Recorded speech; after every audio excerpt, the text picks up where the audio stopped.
and the information we provide to you is going to make you change your behavior and think twice about turning on your dishwasher at 3 or 4 p.m. Compared to turning it on at 3 or 4 a.m. What is it that we're going to need to provide to you? It's a complicated answer. Some people feel as though they have the answer to it. Maybe they do. Right now, we don't think we have the answer, and we want to test out some of those technologies, and we're working with utility companies with those program designs. Next, I think as was mentioned before, we do want to provide 30% of our electricity from renewable energy.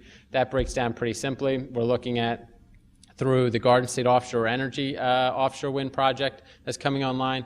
In addition, we're working with Blue Water Wind, and we're working with Fisherman's Energy to also do 350 megawatt offshore wind projects for a total of 1,000 megawatts of offshore wind by the end of 2012, beginning 2013. That'll be coming online with an ultimate goal of 3,000 megawatts by 2020. As it was discussed, we're working with the utility companies, we're working with PJM to ensure there's no reliability problems with going down that path in such an aggressive way. Our solar goals have remained largely unchanged. As most people know, we've got probably the second most vibrant solar economy in the United States, behind only California. We've got about 70 megawatts installed. In comparison, Pennsylvania has all of 4, 3 of which came from one project, I believe, that just opened. And so our ultimate goal for solar is roughly 2,000 megawatts of solar by 2020. We're also pushing forward on biofuels. We want another carve-out, 900 megawatts of biofuels by 2020. Part of that category may include waste energy technologies that do appear to have some sort of some promise, whether it be plasma gasification or other technologies. We're taking a hard look at those, and we think that there's a role for biofuels in this equation.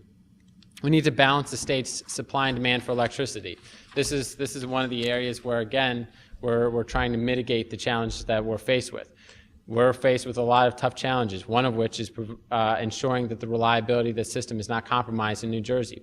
In order to do that, we're saying that offshore liquefied natural gas terminals, importing natural gas into New Jersey, is something we could find acceptable if it meets the highest environmental standards of the state. That's separate from offshore drilling, let's be clear, which is something that we do oppose, but it provides us with an opportunity to get an injection of supply into New Jersey system to preserve our reliability.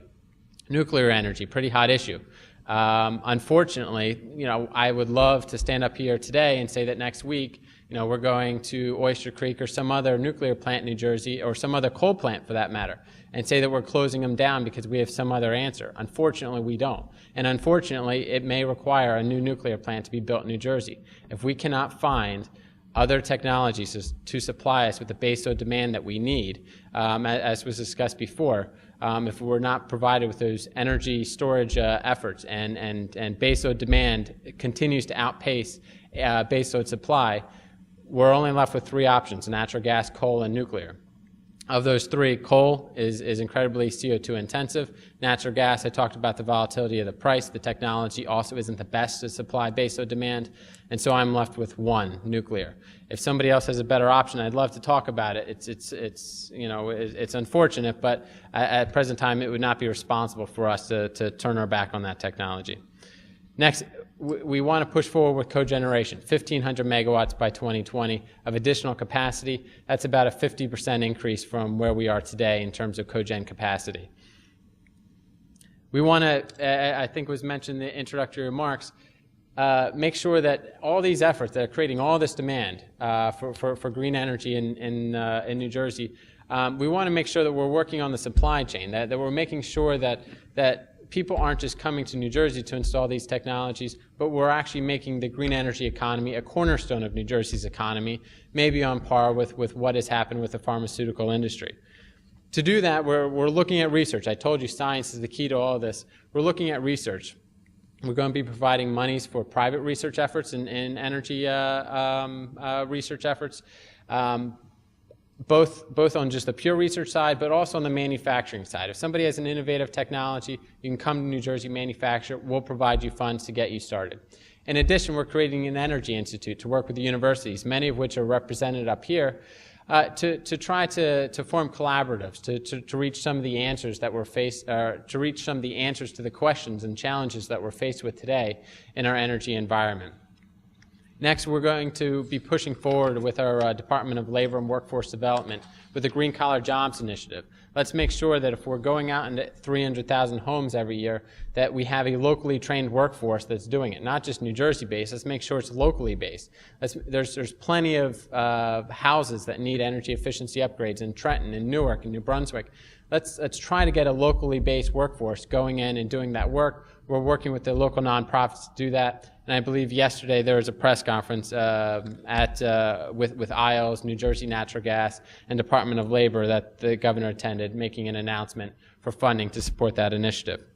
All of these efforts that I spoke of together will create about $6.4 billion worth of energy savings from 2010 through 2020. $6.4 billion in the year 2020, roughly $30 billion from 2010 through 2020 to consumers.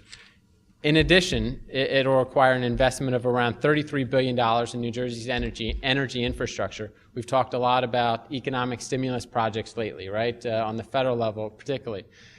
These efforts here are going to effectively stimulate New Jersey's economy and create jobs on the order of about 20,000 jobs is what we estimate right now. And last, we're going to reduce greenhouse gas emissions in the electricity and heating fuel sector to 23% below 1990 levels. By comparison, I said the business as usual track was 7% increase from 2005. We're now talking about a 23% decrease from 1990 levels. I'm just going to skip ahead because I know time's running short. All these initiatives are great, but as I keep saying, all these do is buy us time for the science community to help us meet the challenges that we're faced with. In addition, New Jersey is just one actor here. In order to really buy us time, we need other players to get involved. And one state's efforts to curb greenhouse gas emissions is another state's opportunity to bring in economic growth in their state in terms of new generation. We've seen that with Pennsylvania, with us being part of RGGI and them excluding themselves from RGGI. We need some sort of national program tying all of this together, getting us on the same page, because right now the state's interests just are not aligned. Right now our interests are so different from Pennsylvania's, it seems impossible to be able to get some sort of collaborative effort with them. And so what we're asking for is some sort of national standards. We can surely all agree that reliability is not a New Jersey issue, it's not a Montana issue, it's not a California issue. It should be an issue across the country, and we should have some sort of standards that make sure that the reliability of the system is not compromised. Greenhouse gas emissions, as was mentioned before, yes, New Jersey would be impacted by rising sea levels, one of the impacts of greenhouse gas emissions, but surely that impact would also be felt in places like Iowa and Illinois. These should be national efforts. Pollution does not stop at our state's borders either. We've got pollution coming in that's affecting your air quality from Ohio, from Indiana. We need to be looking at pollution prevention in a national sense and ultimately an international sense on both those last 2 points of greenhouse gas emissions and pollution. Ultimately, we need a national energy vision. I've talked about nuclear. That's great. I don't think we necessarily need each state to be pursuing a new nuclear plant. How are we going to store the energy, the wasted fuel coming out of those nuclear plants? That's an answer that we need to work with the federal government to come up with, and we need some assistance. And renewable energy. We should all be pursuing renewable energy efforts. However, there's certain areas of the country that are renewable energy hotbeds. I look at the Southwest in terms of solar and geothermal. I look at the offshore resources on both the coast and the onshore wind resources in the middle of the country. Let's use those resources. Let's build a national grid that's going to be able to transport those that electricity to all the markets and ensure the reliability of the system. We need to move forward on these initiatives. Last, I think the most important thing that needs to be done in order to meet these challenges is some sort of national Apollo program. That's been talked about probably off and on for about the last 5 years. But I can't stress it enough that we need some other answers here. We need some other silver bullets to shoot with. Right now, I don't feel like we have any. We can do all we want with solar. We can do all we want with wind and energy efficiency. That's all great. At the end of the day, we're still emitting CO2. We're still moving forward on the problem. And we really need the science community. We really need to work with the science community to come up with some of these other answers, get those answers on the street, and make them, get them in place so they can start addressing some of these challenges that we face. Thanks.